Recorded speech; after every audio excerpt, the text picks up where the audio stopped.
Hello everyone, welcome back to the channel. I'm Chris. So this is part 2 of the Napoleon Italy campaign.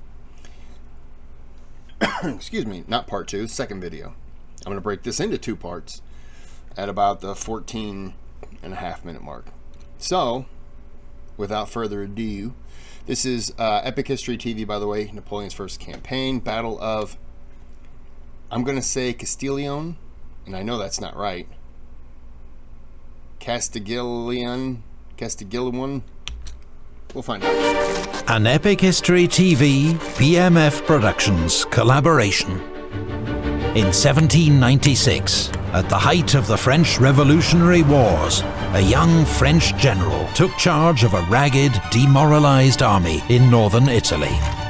It was his first command. Many expected him to fail. Instead, in just 1 month, he won his first brilliant campaign. With astonishing self-confidence, boldness and energy, he led his army to victory after victory, transforming the war in Europe, winning praise from a grateful republic, and forging a legend. This is the story of Napoleon Bonaparte's first campaign, and the dawn of a new age.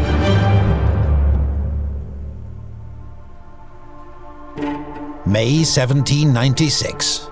The French Revolutionary Wars have entered their 5th year. And on what most consider to be a secondary front, there has been a stunning development. A 26-year-old general of the French Republic, Napoleon Bonaparte, has waged a lightning campaign across northern Italy, defeating the Kingdom of Piedmont-Sardinia and driving the Austrians across Lombardy. 2,000 Austrian troops remain holed up in Milan's citadel, but they cannot prevent his triumphal entry into the city on the 15th of May. Now the French general holds court at the Palazzo Serbelloni, issuing decrees on behalf of the Directory in Paris, while his troops enjoy several days' rest. Lombardy is to be reorganized as a French client state, known as the Lombardic Republic. Political and economic reforms sweep away the old Austrian state, to the delight of Italian intellectuals in cities like Milan. But the French also demand 20 million francs to help pay for the war, while their troops requisition vast quantities of food, horses, cattle, and boots. Most inflammatory are their attacks on the property and dignity of the Catholic Church, which enrage Italian priests and peasants, and are a gift to anti-French propagandists. On the 23rd of May, as Napoleon's troops set off in pursuit of the Austrians, revolt breaks out in Pavia. The next day, there are riots in Milan. Napoleon races back to the city, where order is soon restored. But on the road to Pavia, at Binasco, he encounters 1,000 armed rebels. Colonel Lannes' grenadiers rout the peasants, killing 100 and burning the village. A terrible example, which will be effective, Napoleon writes. Pavia is retaken the next day, with little opposition. A score of ringleaders, including several priests, are shot. Hundreds Priests were in on this revolt. Oh, because of what they did in Milan, I bet. See, if you're going to take over a city, you should treat the people there better than they were treated before. Now, you can't always do that. Clearly, some cities are going to revolt, and you have to clamp down on that. That's clamping down, apparently, with an iron fist. And some cities are going to fight back, and those are the ones that you're probably going to have to destroy. But if you can make the people see it could be better under him, than under the previous regime, you're going to go a lot further to win the support. But, you know, the 1,000 peasants and everything that came out and they burned the city, they burned that city, that to me, 100% what I would have done.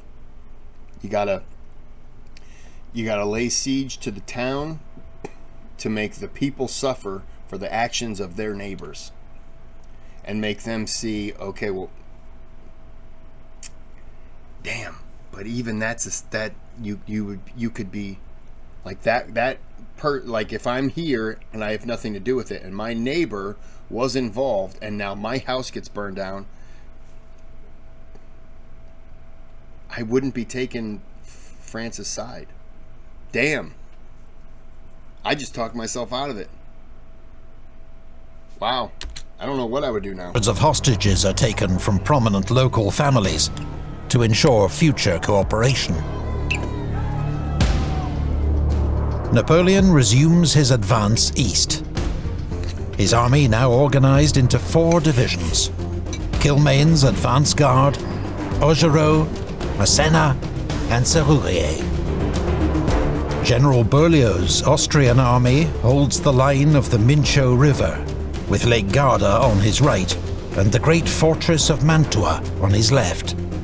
This, together with the fortresses at Peschiera, Verona, and Lagnago, forms the famous quadrilateral, 4 bastions that cement Austria's grip on northern Italy. But once more, Beaulieu can't get a read on Napoleon's movements. He scatters his troops, trying to defend 4 potential crossing points, and is further distracted by fake preparations to cross Lake Garda by boat. In fact, Napoleon has decided to cross the Mincio at Borghetto, and when Kilmain's advance guard arrives, they find the bridge defended by a single battalion of infantry and handful of hussars. The Austrians are soon driven back, but a sudden counter-attack nearly bags General Bonaparte himself. A possibly dramatized account has him hopping over fences with one boot on to evade the hussars. Wow. This lucky escape leads to the formation of an elite cavalry detachment to act as Napoleon's personal escort. They are named the Compagnie des Guides à Cheval. Their commander is a young cavalry captain named Jean-Baptiste Bessières. In time, this unit will become the famous Chasseurs à Cheval of the Imperial Guard, the Emperor's ever-present bodyguard on campaign. This video is sponsored by Enlisted, the unique World War II first-person shooter, in which you lead your squad.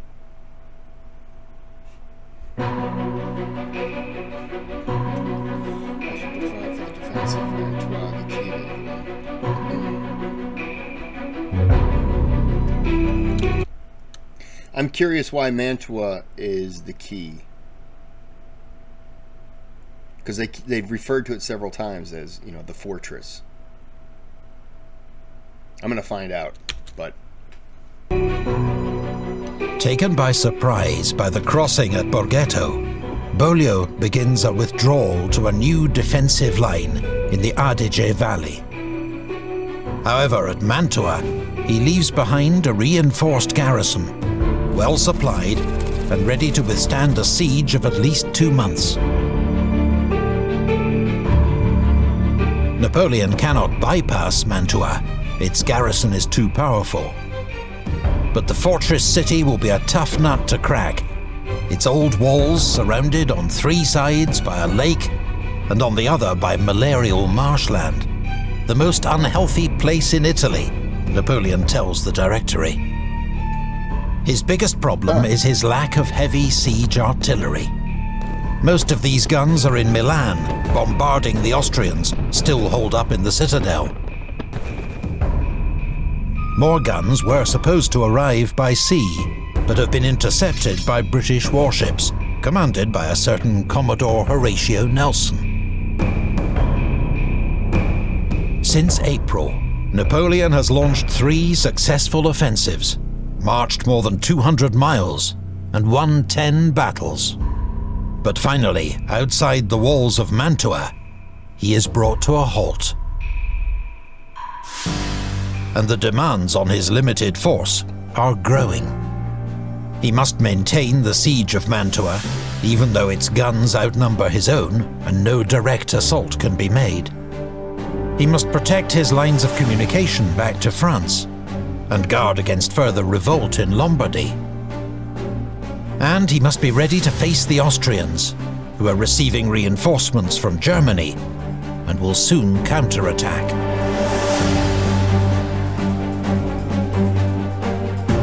To add to his problems, the French Directory demands that he lead an expedition to central and southern Italy. He's to threaten military occupation unless these states cough up huge sums to help fund the French war effort. Napoleon vehemently opposes the idea. Marching troops the length of Italy in high summer, he warns, will end in sickness and death. Fortunately, strong words alone persuade Naples to sign an armistice. And in the end, Napoleon doesn't even have to go as far as Rome. The French march through the Duchy of Modena, the Papal States, and the Grand Duchy of Tuscany, raising more than 40 million francs in tribute from states that are powerless to resist.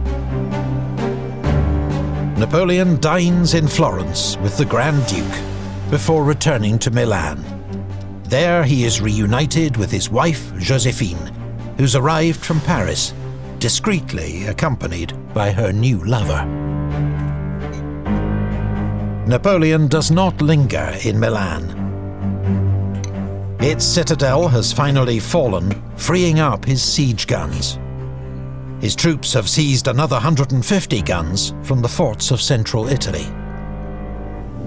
Napoleon can now make serious plans to take Mantua, and he has no time to lose.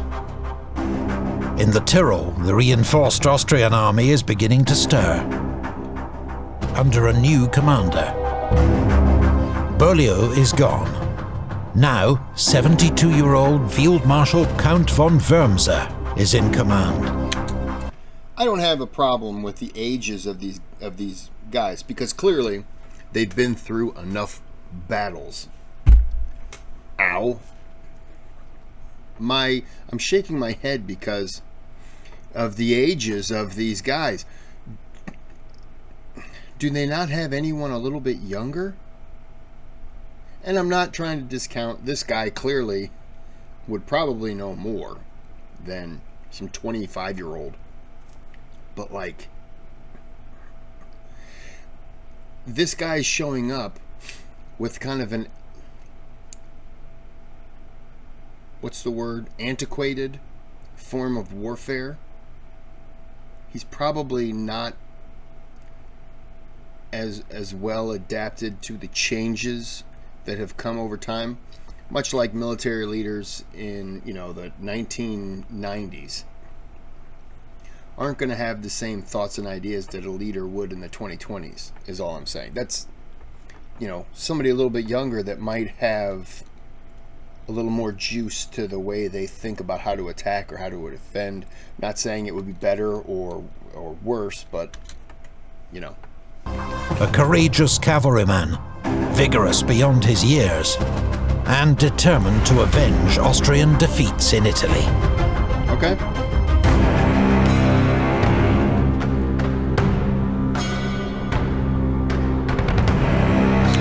The storm is beginning to gather. Andrew Jackson had a great quote about his life. I was born for a storm, and calm does not suit me. So just Bonaparte reminds me of Andrew Jackson in that way. Not the same, just, you know. I see him as the storm. Since crossing the Mincio, Napoleon has reorganized and redeployed his forces. General Massena's division is near Rivoli, watching the road to the Tyrol. Two of his brigades, under General Sorre, are at Salò, watching the western side of Le Garda. General Despinois' division is in support at Peschiera. General Augereau's division is around Legnago, watching the eastern approaches, while Kilmain's cavalry mounts patrols. General Serurier's division carries out the siege of Mantua itself. But Napoleon's hopes for a rapid conclusion to the siege are in vain. The Austrian garrison conducts a skillful and active defence, raiding French entrenchments and seizing supplies.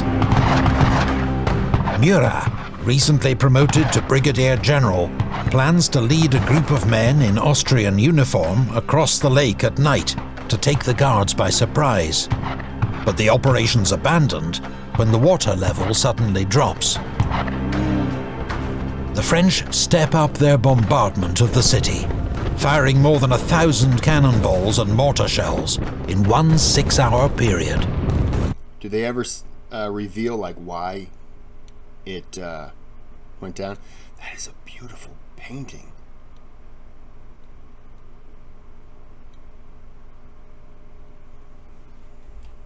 This guy's smoking a pipe?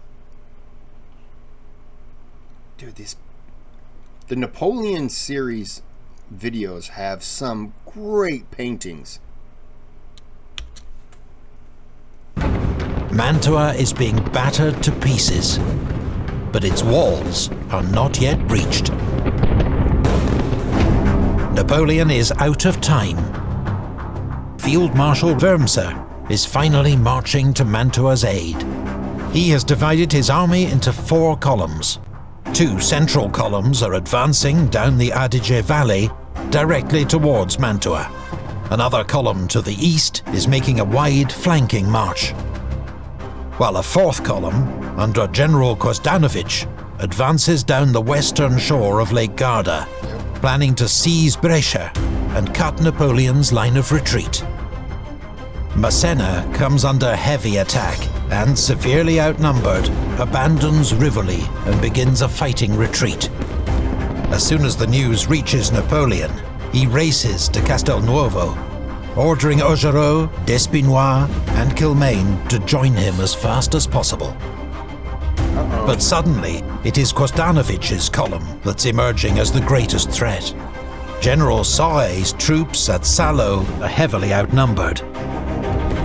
They put up a stiff resistance, but are forced to withdraw. That's beautiful. The next day, Austrian troops surprise the French at Brescia. They take the town, as well as an army hospital containing 2,000 French sick and wounded.